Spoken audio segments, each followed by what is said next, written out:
Oh hey, hi, you're here. Welcome back to the Chan Chan. The reason for this video is because I bought books again.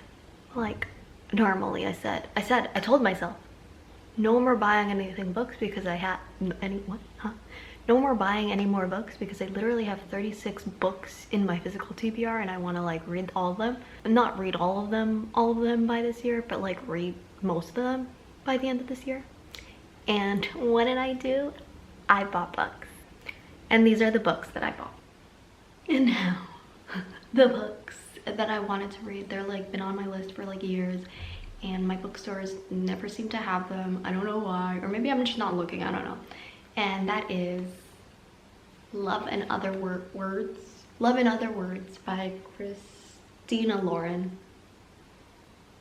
Now I find it weird because American covers are different and I kind of like the American one, but then the Europeans kind of look like this and I prefer the American version even though I don't like the color yellow.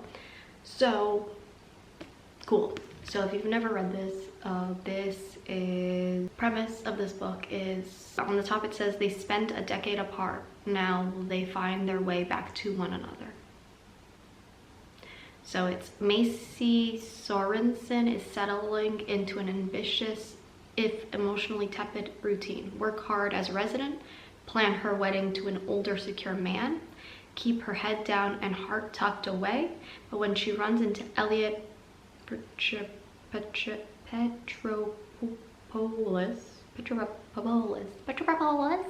her first and only love, the careful bubble she's constructed begins to dissolve.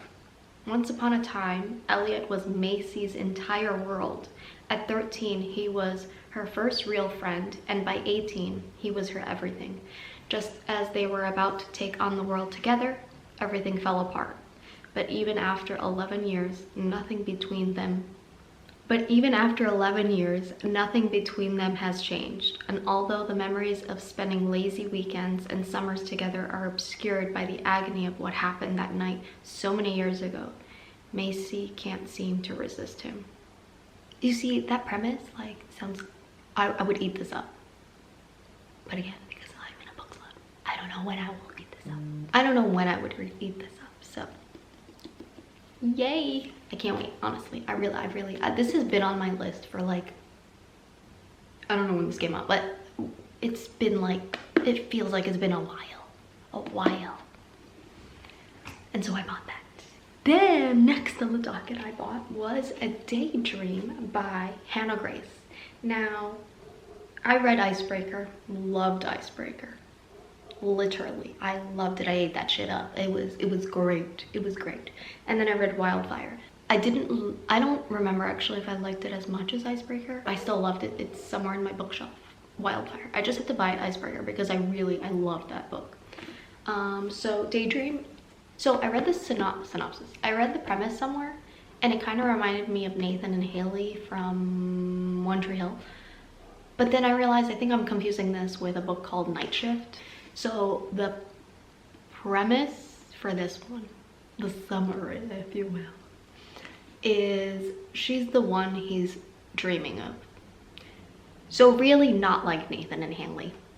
I don't know where I thought that for some reason. I think it's because of the illustration, but I don't remember. So, as a chronic procrastinator, Henry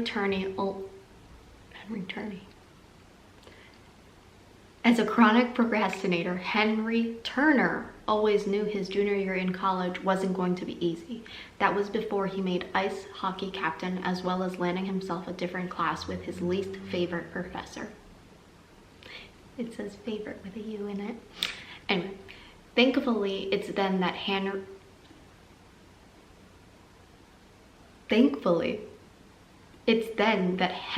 meets Hallie? Or Haley? Now I keep on thinking of like The Parent Trap. I think it says Hallie because it's H-A-L-L-E, so Hallie. A fellow junior who he immediately befriends. Academic pressure has never been a struggle for Hallie, but as an introverted people pleaser with a tendency to overcommit herself, she can't help but offer to help Henry pass his class. In turn, he offers to help make college life a little more inspiring, just the thing she needs as an aspiring novelist. And then on the bottom it says, failure isn't an option for either of them, but that doesn't mean there isn't a little room for distraction. So considering I ate up Icebreaker and I ate up Wildfire, I think I'm gonna eat this up. Like, it's just gonna, I'm gonna love this book. This is gonna be a good one after like a sad book, I feel like. I'm not sure if Love in Other Words is a sad book, but from like the description, I feel like it is a sad book, so I'm just gonna say it's a sad book. But yeah, I think this is gonna be like a good thing for when I need like a good pick-me-up. Are you gonna pick me up? Anyway, next book is Sally Rooney, Intermezzo.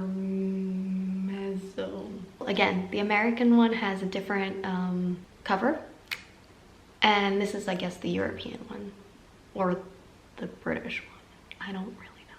I like the background of it. So there's like a, I want to say a dog is here if it focuses, and then there's a lady, and then it's a chess piece.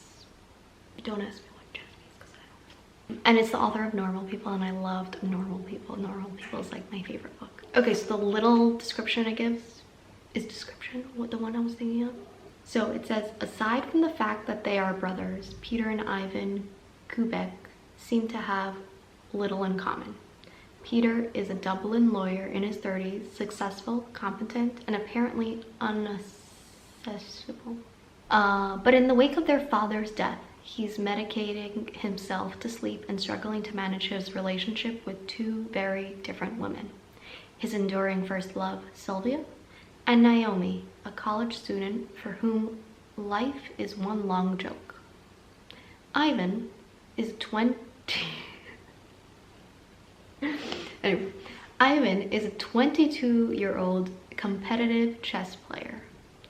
He has always seen himself as socially awkward, a loner, the antithesis of his of his glib elder brother.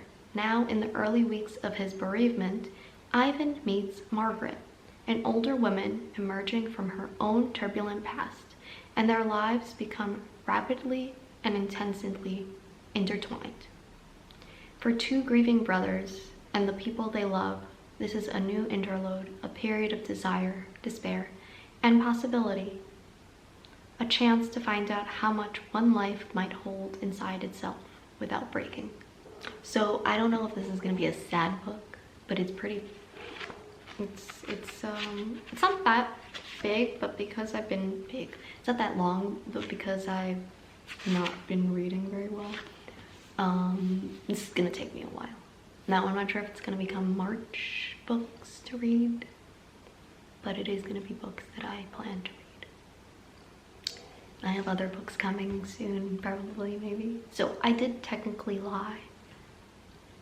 I told myself I wasn't gonna add any more books to my bookshelf, and guess what? I just totally, like, I didn't listen to myself. My past self did not listen. I did not listen to her. So the book that I originally wanted to buy that rejected me online was The Cinnamon Bun Bookstore. This has been on my list for a while, and I wanted to read it because it's like, it's such a cute cover, and I was waiting for this because originally I was gonna buy it off like some site that sells books in English, so that way I have it, because a lot of books that I really want to buy don't exist here. So I was waiting for this, and I was like, this is a light little book. There's only 347 pages in this. Like, it's so cute. It's literally so cute. I don't even know what it's about. Okay, so brief description. It says, when a secret message turns up hidden in a book in the Cinnamon Bun Bookstore. Say that 5 times fast. I would assume you can't. Hazel can't understand it. Oh, I like her name. As more secret codes appear between the pages, she decides to follow the trail of clues. She just needs someone to help her out. Gorgeous and outgoing fisherman Noah is always up for an adventure, and a scavenger hunt sounds like a lot of fun. Even better that the cute bookseller he's been crushing on for months is the one who wants his help. Hazel didn't go looking for romance, but as the treasure hunt leads her and Noah around Dream Harbor, their undeniable chemistry might be just as hot as the fresh out of the oven cinnamon buns the bookstore sells. Their undeniable chemistry might be just as hot as the fresh out of the oven cinnamon. Oh my god, I've been reading cinnamon. Cinnamon buns. Damn it. Okay. Their undeniable chemistry might be just as hot as the fresh out of the oven cinnamon buns the bookstore sells. I also just realized this isn't the first book. The first book is The Pumpkin Spice Cafe. That one right there, yeah. They did not have that, or I probably just didn't see it. So I have the second book. I'm assuming they're standalones, and it's fine that I don't have this first one. That I'm assuming, and I'm hoping. And then on the top it says all it takes is a little bit of sugar and spice. There's a cat. Like, the cover is so cute. It's like shiny in certain aspects, like goldy. There's cinnamon roll buns. My next one is Butcher and Blackbird. Now this has been on my list for a while too. Originally I put it on my list and then I took it off. Then I put it back on. Then I took it off. Then I put it back on. And you get my drift. I kept on going back and forth because I was like, I don't know if I really want to read this. It's romance, murder, and chaos. But I like it because it kind of reminds me of the Mindfuck series. And so it says, every serial killer needs a friend. Every game must have a winner. When a chance encounter sparks an unlikely bond between rival murderers Sloane and Rowan, the two find something elusive, the friendship of a like-minded pitch-black soul. Stalking across the country, the two hunters collide in an annual game of blood and suffering, one that pits them against the most dangerous monsters in the country. But as their friendship develops into something deeper, the restless ghosts left in their wake are only a few steps behind them. Not behind them at all. There's no them. Are only a few steps behind, ready to claim more than just their newfound romance. Can someone tell me how to pronounce this name? R-O-W-A-N. Can Rowan and Sloane dig themselves out of a game of graves, or have they finally met their match? Cannot wait. And I think this is the second book of the same series. So this is Leather and Lark by the same author that I'd never said, Brynne Weaver. So this is every killer claims a soul, every phantom wants revenge. All contract killer Lachlan Kane wants is a quiet life, but when he botches a job for his boss, Lachlan knows he'll never claw his way out of the underworld, at least not until Lark Montague offers him a deal. The catch? He has to marry her, and they can't stand each other. Lark may seem like sunshine personified, but she has her own secrets hiding in the shadows. With her family in a tailspin and her best friend's happiness on the line, she makes a vow to a man she's determined to hate, no matter how tempting the brooding assassin might be. But it's not just familiar dangers that haunt them. There's another phantom lurking on their doorstep.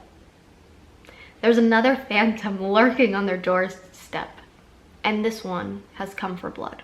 I want to read this so bad. So bad. Next is a book called Deep End by Hazelwood. But this has been on my TBR for a while now. I don't know how good it is because I've heard mixed reviews, maybe? I don't know. So description is, Scarlett Vandermeer is swimming upstream, a junior at Stanford and a student athlete who specializes in platform diving.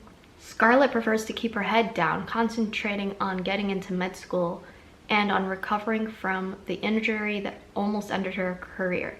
She has no time for relationships. At least that's what she tells herself. Swim captain, world champion, all around aquatics golden boy, Lucas Blomqvist, thrives on discipline. It's how he wins gold medals and breaks records. Complete focus with every stroke. On the surface, Lucas and Scarlett have nothing in common until a well-guarded secret slips out and everything changes. So they start an arrangement, and as the pressure relating to the Olympics heats up, so does their relationship. It was supposed to be just temporary, mutual, satisfying fling. But when staying away from Lucas becomes impossible, Scarlett realizes that her heart might be treading into dangerous water. Did I read this in the bookstore? No. I just looked at it and I was like, hey, you! This beauty. Haunting Adeline. I forgot her name midway through that. This is a humongous book. Actually, it's not that bad, but it's a humongous book. And I flipped through it. The only thing I don't like is that the font is like too small. That's the only thing I don't like. But it's a cat and mouse duet. This I also took off my reading list, put it back on. Well, put it on, took off, put it on, took off, put it on, took off. And then I watched some video either on TikTok or Instagram where someone was reading a snippet of this book, and I was like, this is going on my list again. And I bought it. Anyway, so it says, The Manipulator. I can manipulate the emotions of anyone who lets me. I will make you hurt, make you cry, make you laugh and sigh, but my words don't affect him, especially not when I plead for him to leave. He's always there, watching and waiting, and I can never look away. Not when I want him to come closer. The shadow. I didn't mean to fall in love, but now that I have, I can't stay away. I'm mesmerized by her smile, by her eyes, and the way she moves. The way she undresses, I'll keep watching and waiting until I can make her mine. And once she is, I'll never let her go, not even when she begs me to stay. So I'll read that line one more time. And once she is, I'll never let her go, not even when she begs me to. And there's a playlist. Oh my god, it has Play with Fire by Sam Tanizi, something like that. Cat got your tongue, little mouse. It's so pretty. Look at it, it's so pretty. I cannot wait. But yeah, that's all my books that I bought. That was all I bought. So if you like this, please like this video, subscribe, leave a comment.